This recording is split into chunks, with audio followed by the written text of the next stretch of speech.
afternoon and welcome back to Colossians. We're going to think today about the next part of Colossians chapter 3, verses 5 to 11, and you can follow along on the screen as we read them. Put to death, therefore, whatever belongs to your earthly nature, sexual immorality, impurity, lust, evil desires, and greed, which is idolatry. Because of these, the wrath of God is coming. You used to walk in these ways in the life you once lived, but now you must also rid yourselves of all such things as these: anger, rage, malice, slander, and filthy language from your lips.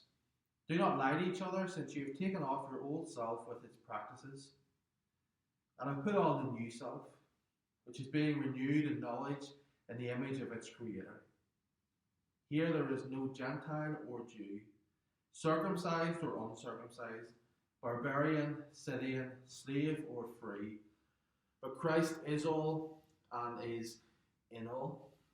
I'm sure you can think of differences between your friends or even between you and your family members. Maybe differences regarding appearance. You have dark hair, they have blonde hair. You wear glasses, they don't. Differences regarding the things you like. You maybe like different music or films, or you like to do different things. You support a different sports team or things like that. There's maybe other more substantial differences, like maybe you have family who live in a different part of the world or things like that. There's differences between all of us, and we're told in the passage in verse 11 about different types of people. Jews, Gentiles, those who have been circumcised, those who hadn't. But the point that Paul is making here is that when a person becomes a follower of Jesus, those differences don't matter anymore. You see, whether Paul is writing here to Jews or to Gentiles or any of the people that he mentioned in verse 11, the point that Paul is making is that now, having believed in Jesus, Christ is all and Christ is in all.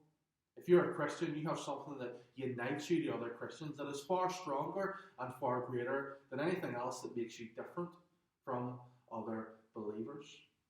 We have a unity as the people of God. And as Paul writes here about the need for us to take off our old self, he's saying basically this applies to everyone. This is for all Christians, for all believers, however different they might seem to be. And so he writes to the Colossians, he says, put to death, therefore, whatever belongs to your earthly nature. You see, we all have a sinful earthly nature. Though we have been made new by God, we still have a part of us that wants to reject God and sin against him. And Paul tells us what our attitude should be towards sin that still remains in our life. Put it to death.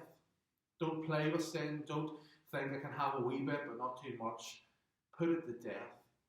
And Paul lists some things here that we are called to put to death. You'll see them in verse 5. Sexual immorality, impurity, lust, evil desires, and greed. And we're told in verse 6 that because of these things, the wrath of God is coming. People don't like to talk about the wrath of God anymore. God's wrath is his anger, his righteous anger towards sin. And it's an anger that's justified. It's the right response to sin when we understand what sin really is. We're told that God's wrath is coming. He will judge the world. He will judge people because of sin.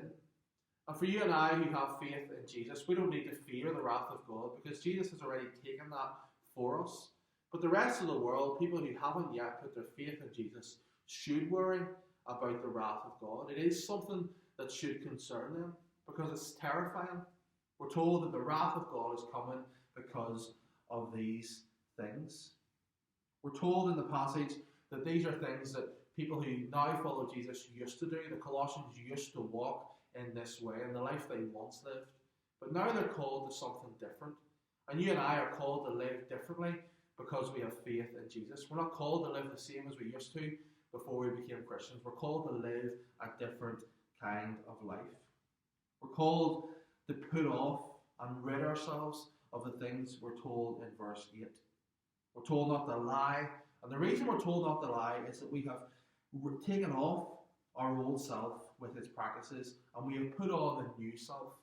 We are a new creation, made completely new by God. And we're told that this new self is being renewed in the image of our Creator. I wonder, do you know that right now as you watch this video or as you live your life, you are being renewed in the image of God. That's what God is doing in your life even now. He's making you more like Jesus.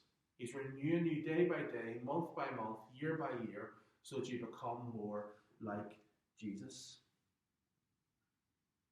In the image of your Creator. One day you will be perfect, completely like Jesus. And in the meantime, I want to encourage you, as you read these verses, to take off the old self, put to death whatever remains of your earthly nature, and make every effort to put on the new self, to do the things that God calls you to do, and follow Him as He makes you more and more like Him.